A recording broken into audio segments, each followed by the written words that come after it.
한미 양국을 대표하는 북한인권 전담대사들이 하와이에서 한자리에 모였습니다. 이신화 외교부 북한인권대사와 미 국무부의 줄리 터너 북한인권특사는 어제 컨벤션센터에서 개최된 2023 북한인권 하와이 컨퍼런스에 참석해 북한 인권 문제에 대한 국제사회의 대응을 촉구했습니다. 어제 컨퍼런스는 민주평화통일자문회의 글로벌 전략위원회와 UH 동서문화센터, 주호놀루 총영사관, 민주평통 하와이 협의회가 공동으로 주최하고 태평양 포럼, 아시아 다이얼로그, 한미동맹재단 USA, 원코리아 네트워크가 공동 주관으로 열렸습니다. 김명혜 민주평통 글로벌 전략특별위원장은 인사말을 통해 오늘 컨퍼런스를 통해 북한의 잔혹한 인권 상황을 알리고 북한 주민들과 탈북민들의 목소리를 대변해야 한다고 말했습니다. We gather here today to listen to our distinguished speakers and panelists, and through their remarks and in-depth panel discussions, we aim to highlight the still appalling conditions in North Korea and call upon the international community, including the United Nations, to take action. Furthermore, in order to improve the human rights situation in North Korea, we must start and take action in Hawaii, which plays a crucial role in the overall Indo-Pacific security. We must also continue to voice our criticism against the Chinese government's brutal policy of forcibly repatriating North Korean refugees. Finally, we must unite and collectively speak out and be a voice for the voiceless in North Korea and North Korean defector community. 첫 번째 기조연설에는 이신화 대한민국 외교부 북한인권국제협력대사와 미 국무부 줄리 터너 북한인권특사, 모리스 단 리버티 대학교 법대 학장이 함께했으며 이신화 외교부 북한인권대사는 북한 인권과 핵 문제를 분리해서 다루는 것은 효과적이지 않다며 두 문제를 평화에 대한 위협과 반인도적 범죄로 간주해 포괄적으로 접근해야 한다고 밝혔습니다. 줄리 터너 미 국무부 북한인권특사도 기조연설을 통해 미국은 동맹국, 특히 대한민국과 긴밀히 협력해 북한의 심각한 인권 침해와 학대를 지속적으로 조명하겠다며 탈북자들의 목소리를 높이고 북한 안팎으로 자유로운 정보 흐름을 촉진하기 위한 노력을 지원할 예정이라고 밝혔습니다. 이어 진행된 패널 토론에서는 줄리 터너 특사 및 이신화 대사 외에도 수잔 바레스럼 동서문화센터 소장, 랄프 코사 태평양 포럼 평화연구소 석좌, 스티븐 노퍼 아시아 다이얼로그 회장, 모리스 단 리버티 대학교 법대 학장, 그레그 스칼라튜 북한인권위원회 사무총장이 참여해 하와이에서 처음으로 열린 북한 인권 주제 컨퍼런스의 이의를 더했습니다. 이번 북한인권 컨퍼런스는 UN 북한인권조사위원회 발족 10주년 및 내년 10주년이 되는 UN 북한인권 최종 보고서 발간을 맞아 다시 한번 북한 인권 실태, 김정은 정권의 계속되는 도발, 그리고 중국의 탈북민 북송에 관한 인식을 높이기 위해서 마련됐습니다.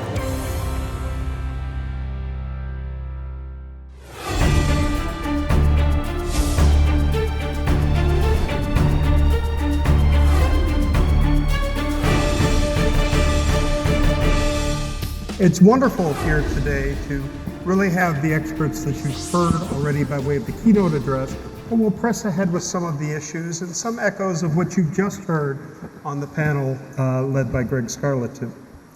And so we'll begin with a question in the context of the relationship between Korea and the United States. We'll ask Ambassador Lee to situate human rights for us in terms of how Korea approaches the United States and what you see in terms of the benefit for our relationship together. Well, as I said in my keynote speech, there has a COI report in 2014. Although that was initiated by the international NGO, supported by the United Nations, I think still United States and South Korea and like-minded countries was serving as a stepping stone to pushing through the COI report in 2014. But as I mentioned, unfortunately, with the previous South Korean government and the Trump administration appears to, but they didn't cooperate, outspokenly, but I would say they cooperated to silence the problem of North Korean human rights in hopes of reconciling with North Korea in a way to deal with the denuclearizations. So at that time, unfortunately, kind of a cooperation or consensus between South Korea and United States aggravate the situation of North Korea and lost the momentum that was made by COI report in 2014. Now, 2023, well, Biden administration came in 2021 and highlighting importance of democracy and human rights. And in 2022, the Yoon government came into the power and then emphasizing value-based diplomacy and by highlighting the closer relationship between Korea and US. So those two countries' alliance becoming very stronger, but not necessarily only focusing on military alliance, but that goes beyond what they call comprehensive strategic alliance, where human rights issue is one of the important agenda. However, as you see in the historic Camp David summit last August, although they touch upon the importance of the human rights, probably because I'm an ambassador on the human rights issues, probably I want to highlight, or probably it's not sufficient enough to touch upon the issue of the human rights issues in Camp David statement. So hopefully from this point on, hope the US and South Korean government can, based on those Camp David summit statement, hopefully we can mainstreaming the human rights issues when we are dealing with our future cooperation. Particularly, we both are very much interested in the rule-based international order, where human rights and freedom and human dignities are very important. So hopefully Julie Turner and myself can be a stepping stones to push forward our mutual government to mainstreaming the human rights issues in the foreign policy agenda, particularly North Korean human rights issues. Thank you, Ambassador Lee. And that look you gave her means a lot, because Ambassador Turner, you are the personification of U.S. commitment on this, and it took a while to put an ambassador for human rights into place, but you were confirmed and now are serving in this capacity. How do you see it in terms of a definition of the alliance in broadening security to really include human security and the issue of human rights as a U.S. priority in the alliance? Thanks, Dr. Norper, for that great question. While security has been the foundation of the US-ROK alliance, there are many other things that factor into that alliance, and that includes the people-to-people ties, which we see through the Korean-American representation here in the room today, as well as other linkages between our two countries. But one of the other underpinning concepts in that ironclad alliance is the shared values between our two countries, free and open democratic societies. I think the Summit for Democracy, as the ROK government takes on the leadership of the Summit for Democracy in the coming year, symbolize that joint effort to promote these values, and human rights being one of them. In the last month, we've restarted the US-ROK bilateral consultations on North Korean human rights. Human rights was referenced in the Camp David summit, particularly as it relates to POW, abductee, and detainee families. As well as in the state visit earlier this year in April, the joint statement put out by our two leaders emphasizes our shared commitment to free and open societies It emphasizes our concern, our condemnation of the human rights violations in North Korea, and what will hopefully be continued close cooperation going into the future to bring about concrete change for the North Korean people. And I very much do appreciate the close contact and collaboration that I've had with Ambassador Lee. We have been doing many speaking engagements together. We are constantly in communication about how we can carry forward both the values that are underpinned in the alliance and under the Universal Declaration for Human Rights. Thank you, Ambassador Turner. Ambassador Tan, you have, as you mentioned in your talk, just come from Seoul and have served, both as an ambassador on issues that concern this in the prior administration, and now you represent a voice on the SAGES group, the elders who are advancing this along with the Commission of Inquiry investigators who were welcomed by President Yoon Suk-yeol during the course of your meetings there in Seoul last week. How do you balance issues of security and human rights? And what do you think on this, the 10th anniversary of the Commission of Inquiry report, about what we can do forward to grow awareness or to invigorate the results of the Commission of Inquiry, the most comprehensive report on North Korean human rights atrocities? Yes, the Commission of Inquiry report helped to bring to the forefront of people's minds the gross human rights violations going on in North Korea, I would say more than any other single document. So it's played a major role in that regard. I don't believe that human rights issues should be sidelined in favor of security issues. I think actually addressing them both together increases the chances of solving either crisis or both together. And so there has been a history of sidelining human rights in favor of security, and that does not help because the Kim Jong-un regime fears prosecution. They fear prosecution. And so one of the things I said in Korea is that Korea, based on their constitution, everybody on the peninsula is a Korean citizen, including everyone in North Korea. And they can engage in an in absentia indictment, which means an indictment can happen without any of the North Korean defendants being present in South Korea. If that indictment happens, then there could be a warrant for the arrest of, say, Kim Jong-un. And that would cramp his ability to travel, his ability to go to other countries. It would increase the fear that he and others have. And it's never been tried. It's never been done in South Korea. I've heard different excuses used, like, well, we don't want to out the North Korean refugees. Well, there are ways to protect them by blacking out their names, right? Or calling them Refugee 1, Refugee 2, Refugee 3. There are ways to do that, so that to me is an excuse. There's also the excuse we don't have enough evidence. I think that's nonsense.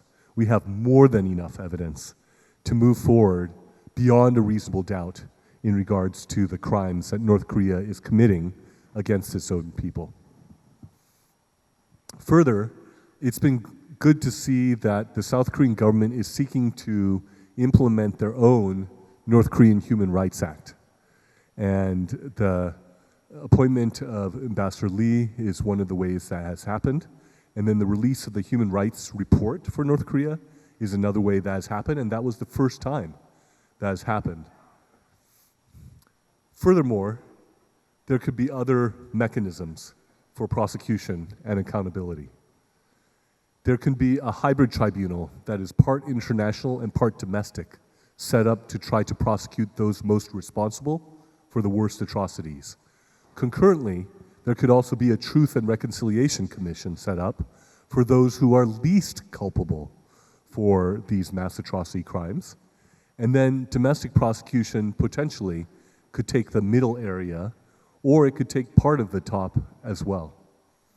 And so this multi-layered approach can help to bring about accountability and justice for the people of North Korea. In the US, Representative Young Kim has been putting forward the reauthorization of the North Korean Human Rights Act this year, but curiously, it has not been reauthorized yet. And also, there has been limited implementation of what is in it, and so a full implementation of a renewed and reauthorized North Korea Human Rights Act in the United States. And by the way, this is very much of a bipartisan issue. Generally, these sorts of votes have little to no opposition from either party. And so, unlike in Korea, there is a lot of unity in America politically around these issues. And so I do want to point that out on the positive side. There are several times that North Korean human rights issues have been raised with the UN Security Council. I believe that should continue. It's been raised in the UN General Assembly. I believe that should continue. It's been talked about in the Human Rights Council. I think every avenue to get the word out, to let people know, the better, as far as I'm concerned. And so these are some of the steps that can be taken to address North Korean human rights issues. Thank you, Ambassador Tong. And let's move from that very comprehensive legal perspective and the insights of an accomplished jurist to really your boots on the ground as a U.S. Marine and now as an analyst par excellence. How do you situate it relative to your definition of security? You've seen that hard security reality, but how do we pull human rights into your definition? And how do we do that in the context of the neighbors? You've spent a lot of time on Japan, on China. How do we place this as a regional issue as well as an issue for the United States and Korea? Okay, well, thanks very much. The way that I would look at it is that warfare, security, defense, it is at least half psychological. It's at least half political. It's not just a question of hardware and numbers of troops and aircraft. You have got to consider the other parts of this. And that's where human rights fits in. And I would say that human rights should be an issue of equal importance as nuclear weapons, as missiles, particularly when it comes to the North Korea issue. Now, how so, when looking at it from, say, a military perspective? Well, the first thing is you have got to have people people understand why you're fighting or why you might have to fight. And that includes both your own military, but also your public. You want them to understand exactly why you need to do this. And it's not just because we feel like it, but rather when you can articulate the nastiness of a regime, the human rights atrocities, as part of the reason why we are fighting. And the Americans did something like this in World War II, the Why You Fight series of movies. But you have to articulate that so the public will support what you do, and human rights is one very important aspect of that. Also, you want other countries and other publics, other peoples to support what you're doing. And once again, if you say, well, we want to do it because they're bad, well, that isn't quite enough. And you have to be able to clearly lay out exactly what the human rights issue is here. And this is something that is important to a certain type of nation, which is our kind of nation, the free nations. Other nations don't. It's not as big an issue. But to us, it's absolutely important. And if you make that case that this is about human rights, in part, that you can bring other countries, other public populations onto your side. And you can bring across the people who would otherwise aid and abet, say, North Korea in this case. And that would be, I could name those countries, but they know very well who they are. They are considered decent, good countries, but they seem pretty happy to do business with North Korea to keep that regime afloat. But by publicizing this, and you constantly make the case through different channels, you keep that human rights front and center. And you don't do like unfortunately some administrations have done, said, well, this is just a question of nuclear weapons. We'll take care of human rights later. you never take care of human rights in that case. The other side sees, well, what, it doesn't matter. And so that's one thing to always keep in mind, is that the human rights, the moral aspect of why you are taking your position militarily, why you might have to fight, is essential if you want to be able to do it. It's not just two boxers squaring off. But even in that case, there's a psychological aspect to warfare. But looking at this beyond just the question of North Korea, because it is often looked at, it used to be at least, looked at in kind of a vacuum, in isolation. Well, it's this nutty North Korea, and South Korea might have to fight them, etc. But it really is, there's a regional aspect to this, because what happens on the peninsula very much affects what happens in the rest of Asia, if not the rest of the world. And by the same token, what happens in the region affects what is going to happen on the Korean peninsula. But looking at the question of how you deal, what do you do about it? That ultimately, that you have got to take on the PRC and their essential sort of existential support for the North Korean regime, and the acceptance of North Korea's human rights atrocities. You've got to go after China. If you just make it a question of shaming the North Koreans and putting pressure on the North Koreans, while the people who provide the oil, the electricity, the food that keeps it afloat, operate unscathed, well, you're probably not going to have much success. But you do have to look beyond just the question of North Korea and look at it from a regional perspective. And I'd say the last thing I would note is that you do have in very recent times, you have the South Koreans and the Americans. Well, we've always gotten along pretty well with this, particularly recently. But this move towards improved relations between South Korea and Japan, and something of I wouldn't call it an alliance, but certainly some pretty good cooperation. This is very important. And it really is something to be applauded and credit where it's due in all quarters. And the last thing I would note is that one often, particularly on you'll often hear that, the North Koreans and the Chinese, they don't care. Yeah, you can criticize them, but they don't care. But actually, in actual fact, whenever we have made human rights a key issue and have really pushed it, they don't like it, and which tells you that you're doing something right. So those are just a few ideas, and it's not just a question of hardware, but it's very much a psychological, political aspect to all of this, and human rights needs to be, as I say, front and center, even when the military is thinking about it. So. Ambassador Lee, these issues are complex.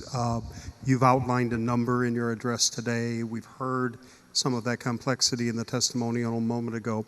And Grant has just mentioned nuclear. You said something in your address that may have caught some ears here about looking at the nuclear issue from a human rights bent, that there is a vulnerability associated with human security. And so I'm wondering, as you prioritize the plethora of issues, the endangerment to women, the threat now posed by nuclear, others, how do you see, for example, that one on nuclear as an issue? It's one we've heard less about, but you're really providing a much broader expanse to how we define these human rights concerns. I think we have to, in the first place, think about what is the intention of North Korean regime to develop the nuclear weapons. I think it is obvious. They want to maintain their dynastic regime. It's already third generation dynasty there, and appears to they prepare for the fourth one, unfortunately, right, as they highlight their daughter. So what I'm saying is, I think they try to do, or at cost, to maintain this Kim regime. For that, for the external strategy is try to build up their military muscle. And basically, they need some help from China and to some extent Russia for now. I do believe their end state is they want to make a normalization process with United States. At the same time, they want to keep their nuclear status. I think that is the last thing we South Korea wants to see. Therefore, I think denuclearization might be hard as long as the Kim Jong-un maintain his regime, or any Kim family continue to the regime continuities. Therefore, I think it is very important for us, South Korea should cooperate with the United States very closely to get some red line. That red line have to be like this.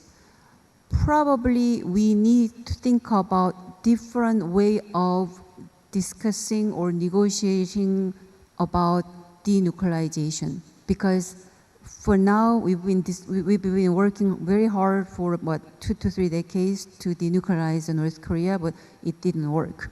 So that we might need some kind of negotiable process we are required. However, I think end state is no arm reduction talks with North Korea and US without any consultation with South Korea. I think that should be our red line. So I hope the US is the longest and most successful alliance in history of us, right? So that I think US should keep on mind for that one. And on the other hand, internal strategy of North Korea to maintain their regime is very tight control over their populace, because they cannot allow any single oppositions from within, because they know their regime is pretty strong, because it's only maintained by very tight control and the politics of fear. So if they give a little bit of room for people to think about the possibility to change what they are, they know that might collapse overnight. So I think that is the last thing the Kim regime and the small number of the elite group that try to avoid. Therefore, I said on one hand, the nuclear and missile threat, and on the other hand is the human rights violation, is very much linked together. And particularly, I'm not going to repeat again since I already talked, particularly in terms of financing and labor. So I think we have to cut off that linkage. For that, probably number one, those sanctions has to be very targeted, lessons from Magnitsky law, so that hopefully we, South Korea, can develop some Korea version of Magnitsky's, so that we can identify some detailed list of those individuals who commit some kind of a crime against humanity and etc. On the other hand, I think number two, US can do something. That means assuming North Korea's final goal is negotiating and normalizing their relation with the United States, I think they have to be more eager to give North Korea for what they could do and what they couldn't do. That means they already developed the nuclear weapons, but still, if the United States only highlighting for non-proliferation effort, I think that doesn't go anywhere. So I think the US government should be very clear about denuclearization is our final goal. In that sense, I'm pretty concerned about the next US president election outcome, because it might just withdraw us back to what happened in 2018. So this is very complex manners, but still to understand what happened, why they try to build up the nuclear weapons, has to be understood in terms of both human security perspectives or the broader comprehensive security perspectives. Thank you, and I know you've also raised this issue that's so striking. A Chernobyl-style situation on the Korean Peninsula would be a gross human rights abuse. Given what you've just said, complexity, Ambassador Turner, we have an incredibly complex global reality right now. It's been mentioned earlier in this session. Just today in the Financial Times, there was a question asked in a major op-ed that said, how can a superpower manage all of these issues, right? We've Ukraine, we've Gaza, a plethora of issues, concerns about Taiwan, and of course, North Korea. How do we keep North Korean human rights up on the agenda? We heard in our last session here that of a person working in the field. How do you, as a policy leader, as a thought leader, look at this in terms of how we can elevate it? I think we have to frame this within the context of the broader competition, not just the PRC, which is, of course, the pacing challenge for the US government right now, but authoritarians and democracies, and to take North Korea and to internationalize it in the human rights conversation. Oftentimes we talk about North Korean human rights as an oddity, but integrating it into global conversations about human rights will help elevate and draw more governments into a conversation that has largely been led by the ROK, by the United States over the last 2 decades. In particular, thinking about the linkages in how authoritarians work with each other, thinking about how human rights abuses happening in Xinjiang and forced labor of Uyghurs ties into the forced labor of North Korean workers. Is Xinjiang cotton being transferred to factories where North Korean workers are weaving it into textiles? Arms sales from North Korea to the Burmese military, and whether or not those weapons are then being used to commit human rights abuses against the Burmese people. All of these things are interconnected, and talking about that connection between international peace and security and human rights will help mobilize more and more governments to take action. I keep thinking about the common thread that we're hearing here, and that is like, now is the time for action, and I hope that we all walk away from this conference with that thought.